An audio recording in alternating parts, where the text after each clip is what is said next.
People always want to look inside my cabinet. This is like my private collection, or not my private collection, but it's just small stuff that I've come across or pieces that I've gotten that I just love, so I keep everything in here. You know, this is my topaz, which if you go on Instagram, you can see a picture of this guy.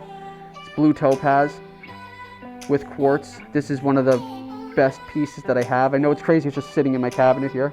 This is my Libyan glass, one of my pieces of Libyan glass. One of the larger ones that I've come across, and the quality of it is perfect. There's no damage to it. This is a piece of fulgurite, which is petrified lightning. It's one of the bigger, nicer kind of pieces that I've come across, so I wound up keeping this guy.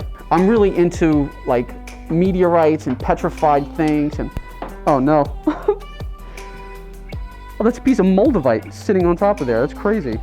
That didn't break. Yeah, this is another piece of fulgurite, and this was a moldavite that was just sitting on top of there. It's so crazy. I have my apophyllite. This is like one of my favorite pieces. And a lot of these pieces I got from trading or becoming friends with people who are craftsmen. This is actually a really crazy piece. This is a whole emerald beryl that's inside of the matrix, and we made a point out of it. But this is a really cool piece too. It's a whole emerald.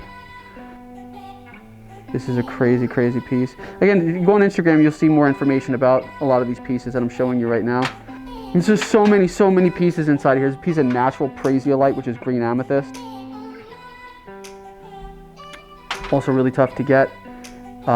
This is a lemon quartz with a rooster tail in it. I got this guy in here, which is a smoky quartz. The calcified on the backside, so it's like super cool. And for a really long time, I was on a sphere trip. I collected spheres for like, my sphere collection was absolutely ridiculous, and we wound up having to, I let go of like literally 90% of it. And the stuff that I wound up keeping was stuff that was either gifted to me, or like this is my shungite sphere. It's a pretty big one. This is my piece of skullsite, like museum quality skullsite. I know it's crazy, these pieces are just like sitting in my cabinet, but it's kept pretty well. My pink amethyst sphere. This is a lepidolite sphere.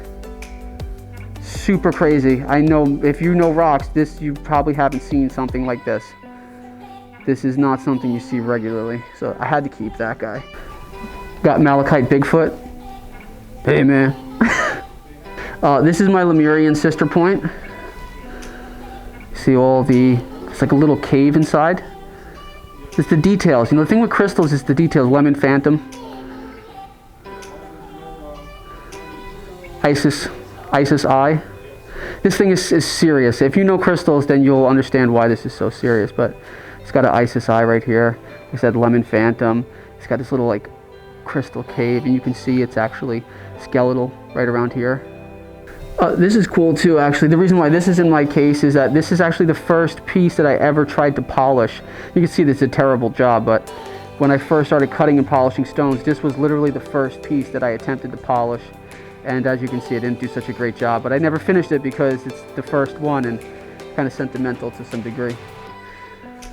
And these are a couple of pieces of my pyrite.